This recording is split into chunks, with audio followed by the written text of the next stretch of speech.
जब मृत्यु का समय निकट आया तो पिता ने अपने एकमात्र पुत्र धर्मपाल को बुला कहा कि बेटा, मेरे पास धन संपत्ति नहीं है कि मैं तुम्हें विरासत में दूं, पर मैंने जीवन भर सच्चाई और प्रामाणिकता से काम किया है।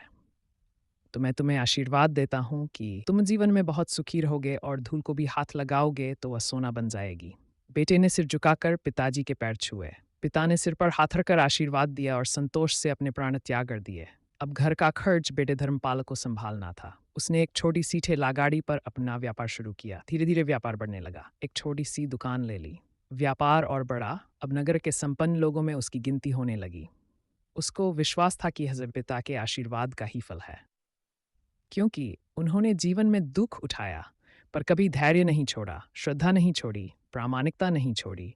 इसलिए उनकी वाणी में बल था और उनके आशीर्वाद फलीभूत हुए और मैं सुखी हुआ। उसके मुंह से बार बार यह बात निकलती थी। एक दिन एक मित्र ने पूछा, तुम्हारे पिता में इतना बल था तो वह स्वयं संपन्न क्यों नहीं हुए, सुखी क्यों नहीं हुए?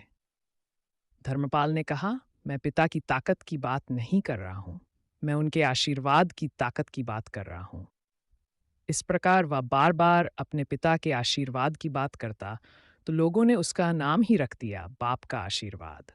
धर्मपाल को इससे बुरा नहीं लगता। वह कहता कि मैं अपने पिता के आशीर्वाद के काबिल निकलूं, यही चाहता हूं। ऐसा करते हुए कई साल बीत गए। वह विदेशों में व्यापार करने लगा। जहां भी व्यापार करता उससे बहुत लाभ होता। एक बार उसके मन में आया कि मुझे लाभ ही लाभ होता है, तो मैं एक बार नुकसान का अनुभव करूं। तो उसने अपने एक मित्र से पूछा कि ऐसा व्यापार बताओ कि जिसमें मुझे नुकसान हो। मित्र को लगा कि इसको अपनी सफलता का और पैसों का घमंड आ गया है।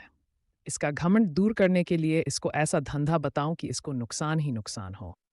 तो उसने उसको बताया कि तुम भारत में लौंग खरीदो और जहाज में भरकर अफ्रीका के जंजीबार में जाकर बेचो। धर्मपाल को यह बात ठीक लगी। जंजीबार तो लौंग का देश है। से लौंग भारत में लाते हैं और 10 गुना भाव पर बेचते हैं। भारत में खरीद करके जंजीबार में बेचें तो साफ नुकसान सामने दिख रहा है। परंतु धर्मपाल ने तय किया कि मैं भारत में लौंग खरीद कर जंजीबार खुद लेकर जाऊंगा, देखूं कि पिता के आशीर्वाद कितना साथ देते हैं। नुकसान का अनुभव लेने के लिए उसने भारत में लौंग खरीदे और जहाज में भरकर खुद उनके साथ जंजीबार द्वीप पहुंचा। जंजीबार में सुल्तान का राज्य था। धर्मपाल जहाज से उतर के और लंबे रेतीले रास्ते पर जा रहा था वहां के व्यापारियों से मिलने को। उसे सामने से सुल्तान जैसा व्यक्ति पैदल सिपाहियों के साथ आता हुआ दिखाई दिया। उसने किसी से पूछा कि यह कौन है? उन्होंने कहा, यह सुल्तान है। सुल्तान उसको सामने देखकर उसका परिचय पूछा। उसने कहा, मैं भारत के गुजरात के खंबात का व्यापारी हूं और यहां पर व्यापार करने आया हूं। सुल्तान ने उसको व्यापारी समझकर उसका आदर किया और उससे बात करने लगा। धर्मपाल ने देखा कि सुल्तान के साथ सैकड़ों सिपाही हैं, परंतु उनके हाथ में तलवार, रीढ़, बंदूक आदि कुछ भी न होकर बड़ी बड़ी छलनियां हैं। उसको आश्चर्य हुआ। उसने विनम्रतापूर्वक सुल्तान से पूछा, आपके सैनिक इतनी छलनी लेकर के क्यों जा रहे हैं? सुल्तान ने हंसकर कहा, बात यह है कि आज सवेरे मैं समुद्र तट पर घूमने आया था। तब मेरी उंगली में से एक अंगूठी यहाँ कहीं निकल कर गिर गई। अब रेत में अंगूठी कहाँ गिरी पता नहीं, तो इसलिए मैं इन सैनिकों को साथ लेकर आया हूँ। ये रेत छानकर मेरी अंगूठी उसमें से तलाश करेंगे। धर्मपाल ने कहा, अंगूठी बहुत महंगी होगी। सुल्तान ने कहा, नहीं, उससे बहुत अधिक कीमत वाली अनगिनत अंगूठी मेरे पास हैं, पर वह अंगूठी एक फकीर का आशीर्वाद है। मैं मानता हूं कि मेरी सल्तनत इतनी मजबूत और सुखी उस फकीर के आशीर्वाद से है, इसलिए मेरे मन में उस अंगूठी का मूल्य सल्तनत से भी ज्यादा है। इतना कहकर के सुल्तान ने फिर पूछा, बोलो सेठ, आप क्या माल लेकर आए हो? धर्मपाल ने कहा कि लौंग। सुल्तान के आश्चर्य का ठिकाना नहीं रहा। यह तो लौंग का ही देश है सेठ, यहाँ लौंग बेचने आए हो? किसने आपको ऐसी सलाह दी? जरूर वह कोई आपका दुश्मन होगा। यहाँ तो एक पैसे में मुट्ठी भर लौंग मिलते हैं। यहाँ लौंग को कौन खरीदेगा और तुम क्या कमाओगे? धर्मपाल ने कहा, मुझे यही देखना है कि यहाँ भी मुनाफा होता है या नहीं। मेरे पिता के आशीर्वाद से आज तक मैंने जो धंधा किया उसमें मुनाफा ही मुनाफा हुआ। तो अब मैं देखना चाहता हूं कि उनके आशीर्वाद यहाँ भी फलते हैं या नहीं। सुल्तान ने पूछा, पिता के आशीर्वाद, इसका क्या मतलब?